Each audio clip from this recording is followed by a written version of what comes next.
So the great state of California proposed a new bill that would add an additional excise tax on California property owners for renting or leasing their own property.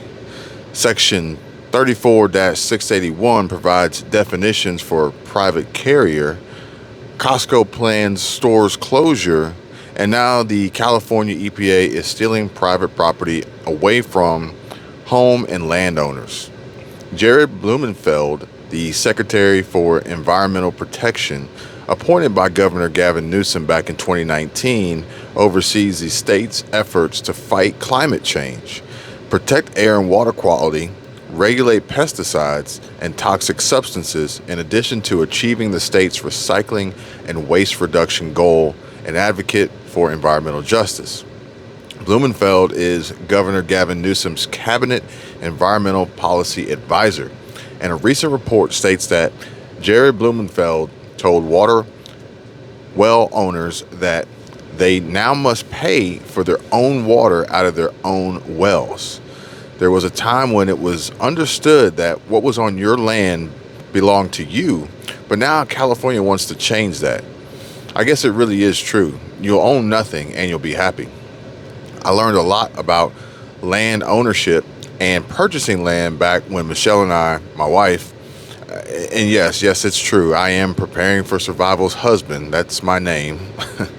But seriously, we were looking to buy land in 2020 during the pandemic. Our goal was to buy at least 20 acres plot an RV down and begin building out a barndominium for quick and easy temporary residence before going on to build our home and then converting the barndominium into my garage and proceeding to build out our homestead. During this process, we learned so much about purchasing land, owning land, and most importantly, owning what is beneath the land.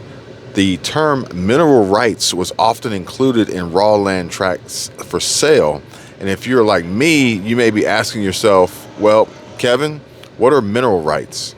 My realtor explained to me that mineral rights are the ownership rights to underground resources such as fossil fuels like oil, natural gas, and coal, metals, ores, and mineable rocks such as limestone and salt. In the United States, mineral rights are legally distinct from surface rights.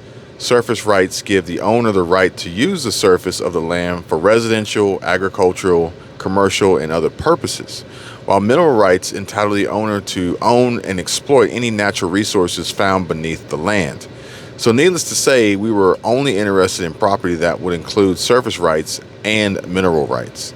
Unlike here in the U.S., most countries only allow private individuals to purchase land, but this ownership right only extends to the land's surface, which means that any resources found beneath that surface will be owned by the nation itself and controlled by its government.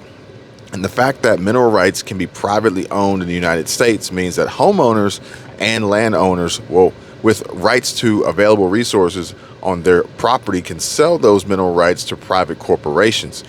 And this can generate substantial royalty payments for the home and or land owners, most commonly seen in transactions involving properties located on subterranean oil reserves, which can attract purchase offers from oil extraction companies. But the golden state of California is playing by a whole different set of rules, a new set of rules.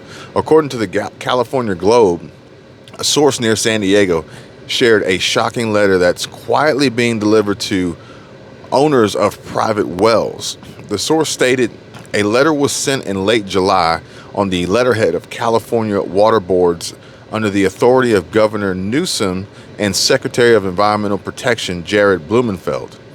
California is marching toward a world where those with wells on their own property will be required to put a meter on them and pay the government. Now, I keep telling y'all, it's all about that money.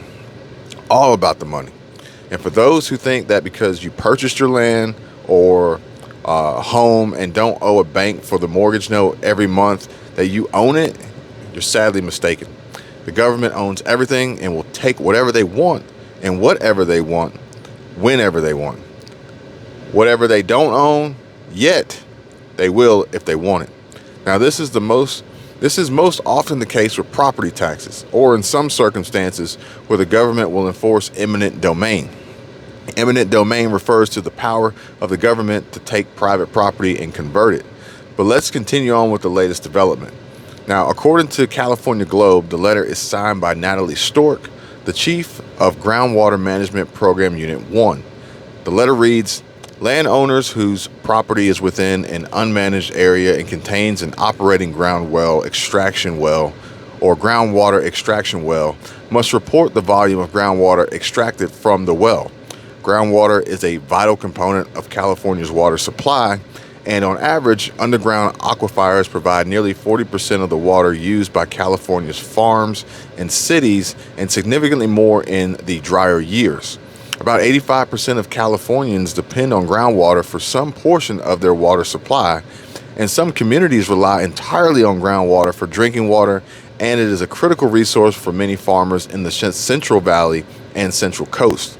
The letters being sent out state that groundwater extraction volume must be reported as a monthly total. In addition to pumping volumes, reports must include the location of the well and the place and purpose of use of the groundwater. And it appears that these pumping reports will start in just 2 months. And this is not just for record keeping by the state of California. There will be fees too. The base filing fee is $300 per well, and then there's an additional fee of $10 per acre foot with a meter present, or $25 per acre foot without a meter. Oh, and a 25% late fee tacked on each month if you fall behind. And at this rate, I honestly wouldn't be surprised to see California start charging folks taxes and fees on days when it starts to rain. I mean, this is the same state that requires you to have a permit from the state board to legally harvest and collect rainwater from your own roof. And I'm not even going to lie, California wasn't even that great a place to visit. I honestly don't even know why anyone would choose to live there.